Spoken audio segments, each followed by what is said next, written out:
두부 논술 강의 10강, 오늘은, 그리고 초보 논술 교실의 6강이 되겠습니다.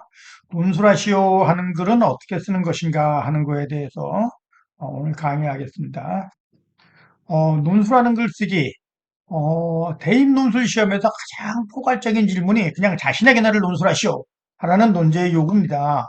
여기 먼저 주의해야 될 것은 여러분들이 여기서 자신의 견해를 논술하시오라는 이제 논제의 요구사항에, 어, 그 자신의 견해라는 것이 그 시간에 주어진 논술 시험의 주제, 그리고 그 논의에 대한 수험생 자신이 어떤 언제나 독창적인 견해를 얘기하는 것이 절대로 안 되는 것을 우선 알아야 됩니다. 자신의 견해를 논술하라고 하면 여러분 전부 다, 그 주어진 주제에 대해서 어떤 전혀 제시문과 무관한 생소한 여러분들 개인적인 생각을 쓰는데 그러면 안 돼요. 교수들이 요구하는 것은 여러 제시문에서 다양하게 논의하고 있는 주제들에 대한 견해를 먼저 객관적으로 잘 이해하고 그것에 대해서 제시문에서 다양하게 언급된 것을 참고로 해서 종합 정리한 것을 말한다. 이렇게 생각을 하면 좀 편리해요. 여러분들 이거 독창적인 견해를 맺는다고 머리 쥐어쌀 필요도 없고. 그래서 여러분들은 논술하라는 요구에 대해 수험생들은 독창성을 살린답시고 제시문에서 전혀 언급되지 않은 본인의 생뚱맞은 견해를 자신의 견해라고 쓸 것이 아니다. 논제에서 주어진 조건에 따라서 제시문 속에서 논의되고 있는 주장들을 심화해서 자신의 견해로 정리하는 게 바람직합니다.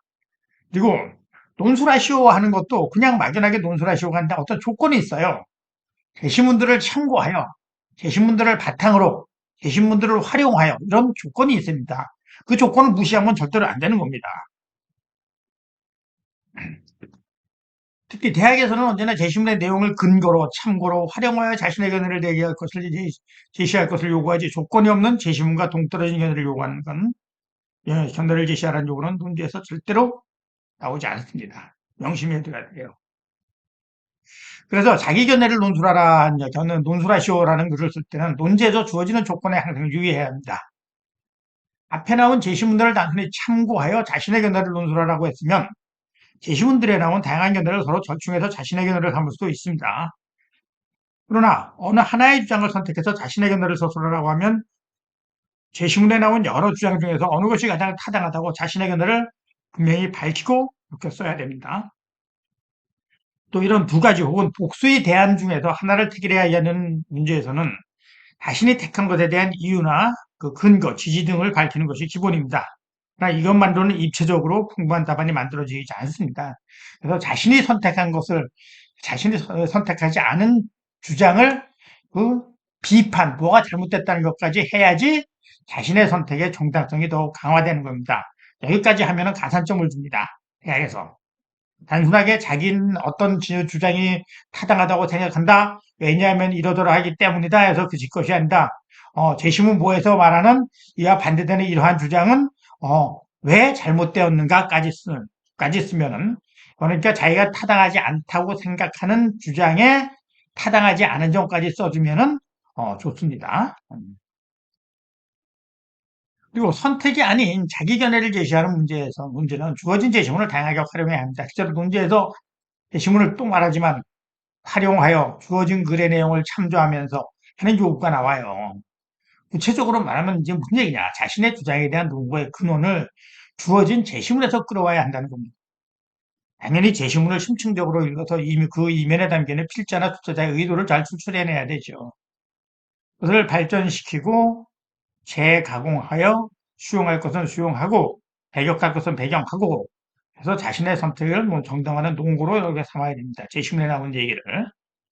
간혹 제시문에서 근거를 이끌지 않고 엉뚱한 데서 근거를 가지고 나와서 자기 견해에 대한 근거로 삼는 학생이 있는데 이는 아무리 좋은 논술문인데도 좋은 점수를 받기는 힘듭니다. 어떤 일이 있어도 제시문과 논지에서 벗어나지 말아야 합니다.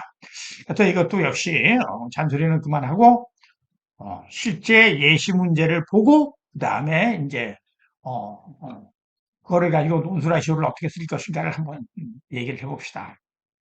논제는 이겁니다. 다음 두 제시문 다 하고 나가 있는데 두 제시문의 공통된 논제를 추출하라.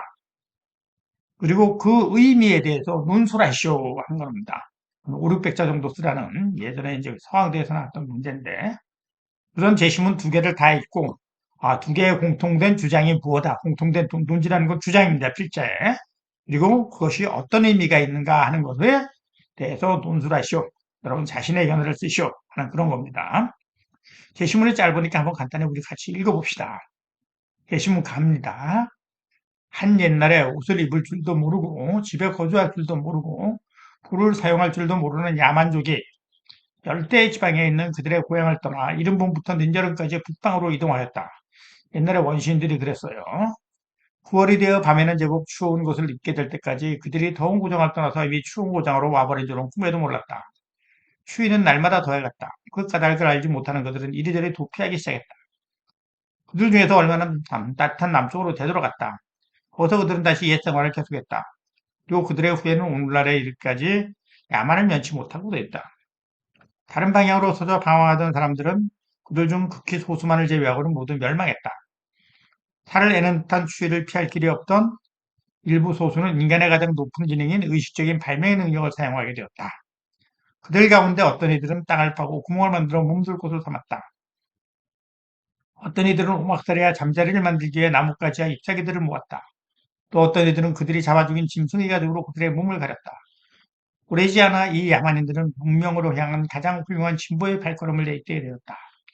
자, 중간에 좀 생략하고요. 이것이 진보 발전의 패러독스이다. 만일 필요가 발명의 어머니라면 그 아버지는 고집이다. 고집이란 여러 가지 손실들을 끊어버리고 삶이 보다 편리한 데를 찾아가는 것보다 차라리 역경에서 견디며 잊으며 살아가려는 결의이다. 그랬어요. 진보 발전의 그 어려움을 겪고 그것을 어, 극복해야만 문명으로 갈 수 있다라는 것이 진보 발전의 패러독스이다.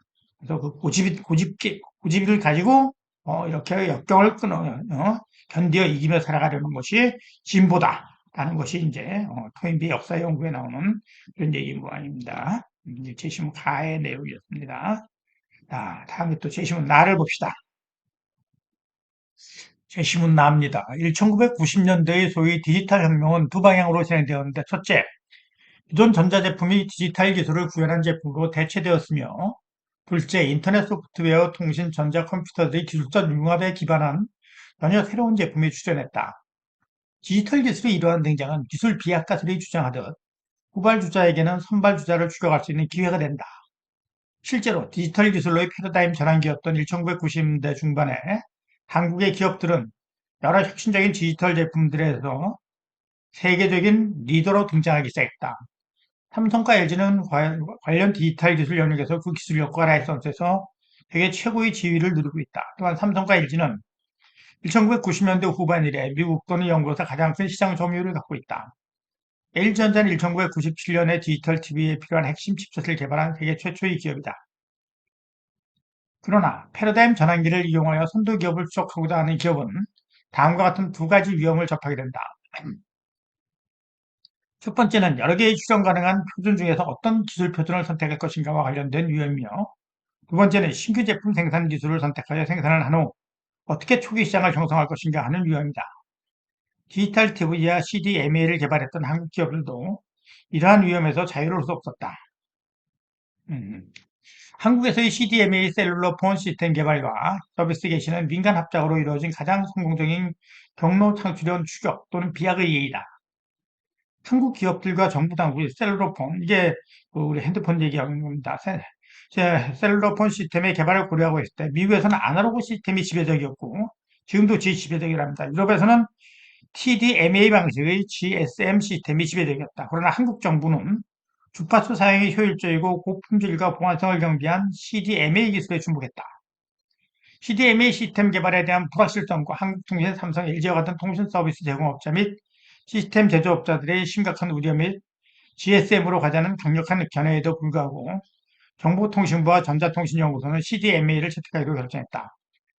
이러한 결정을 하기까지는 한국이 이미 개발되어 있는 TDMA, GSM을 따라가게 되면 한국과 선발자 간의 격차는 줄일 수 없고 따라서 추격은 요원하다는 인식이 주요하게 작용했다. 그래서 한국은 더 위험한 길을 택했고 성공을 거두었다. 아, 무슨 내용인고 하니 선도 기업을 따라가서 시장을 이끌어가기 위해서는 위험한 길에 모험을 해야 된다라는 그런 얘기 같습니다. 그래서 우리나라가 이제 성공을 했대요. CDMA가. 지금 CDMA가 세계적인 기준일 겁니다. 어, 자, 이것에 대해서 그럼 공통적인 이제 그 다시 논제로 들어가서 공통된 논지가 뭘까요? 추위를 극복하고 어려움을 극복하고 어, 편리한 것을 뿌리치고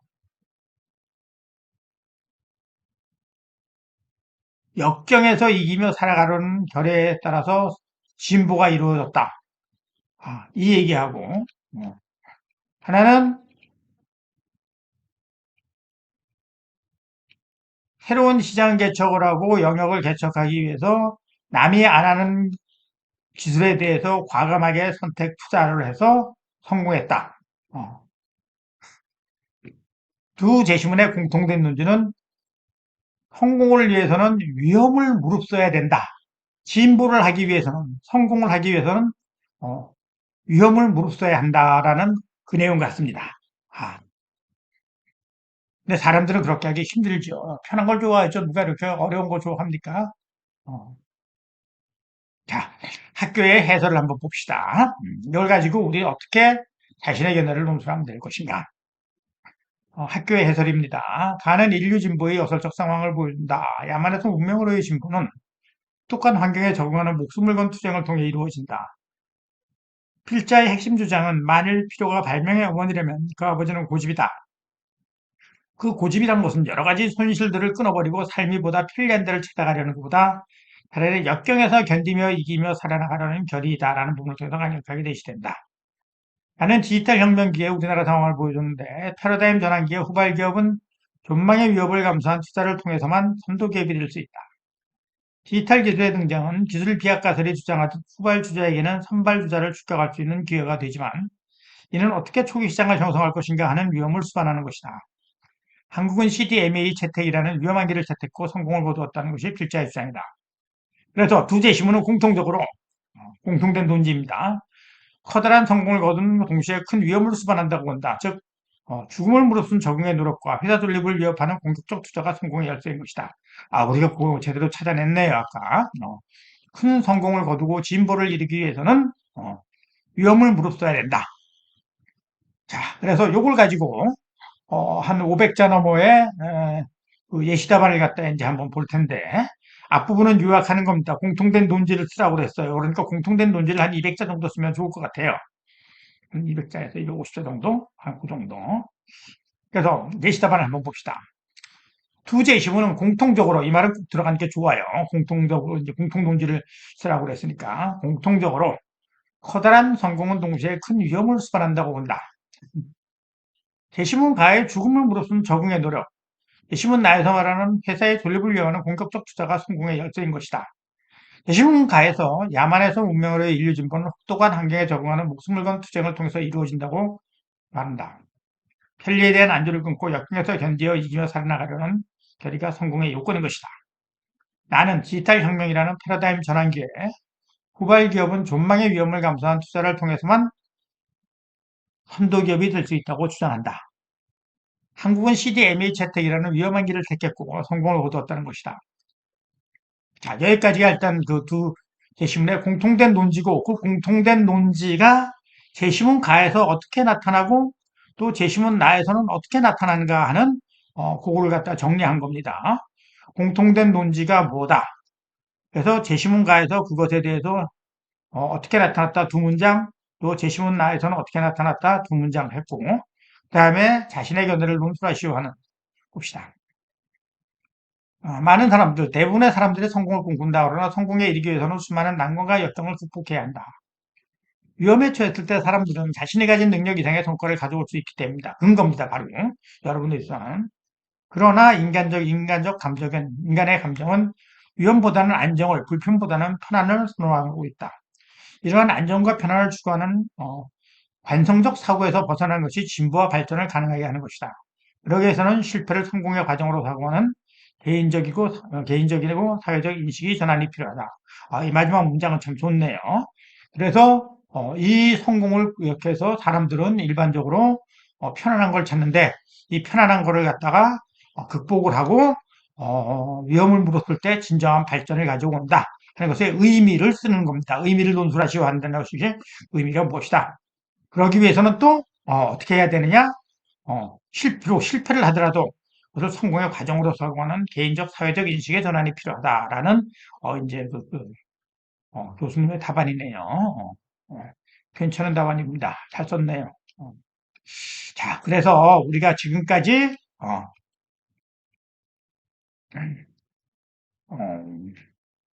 이 시간에 걸쳐 가지고 요약하기,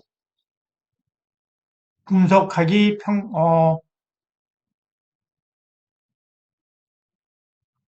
그다음에 비교하기, 평가하기, 비판하기, 뭐 이런 거에서 드디어 논술하시오 하는 것까지는 어떻게 다 써야 되는가 하는 것을 아주 짧게 간단히 정리를 했어요. 요 강의만 다 들어도 똑똑한 학생들은 어, 바로 기출문제를 대했을 때 당황하지 않고 어떻게 쓰라고 그러는 거구나 라고 충분히 답안의 설계도를 짤 수가 있을 겁니다. 자, 요것에 대해서 이제 여긴 지금 이번 그 논술하시오는 지금 바로 이제 뒤에 실전 기출문제 분석으로 넘어가요. 그래서 이제 경희대 문제부터 쭉 해나가서 이제 실전 문제를 따로 제가 여기서 이제 논술하시오는 실전 문제를 갖다가 기출 문제로 대신하고 따로 이제 실전 문제를 갖다 이렇게 어, 음, 꼽지 않았어요. 그래서 논술하시오는 여기까지만 공부를 하고 일단 다음부터는 바로 기출 문제를 갖다가 꾸준히 한 문제 한 문제씩 선생님이 또 해설을 해나갈 겁니다. 여러분들이 써서 보내주면은 제가 딱 꼼꼼하게 어떻게 해야지 이 학생은 합격할 수 있는 답안을 더 완성할 수 있을까 하는 걸 체크해가지고 첨삭을 해가지고 뭐 첨가 강의까지 해서 이렇게 해서 보내주도록 할게요. 자, 네이버 논술 카페 생각과 그래 선생님 강비호였습니다. 논술하시오까지 여러분들 강의 이렇게 들으느라고 고생했습니다. 다음에 이제부터 주 기출 문제를 우리가 이제 해봅시다.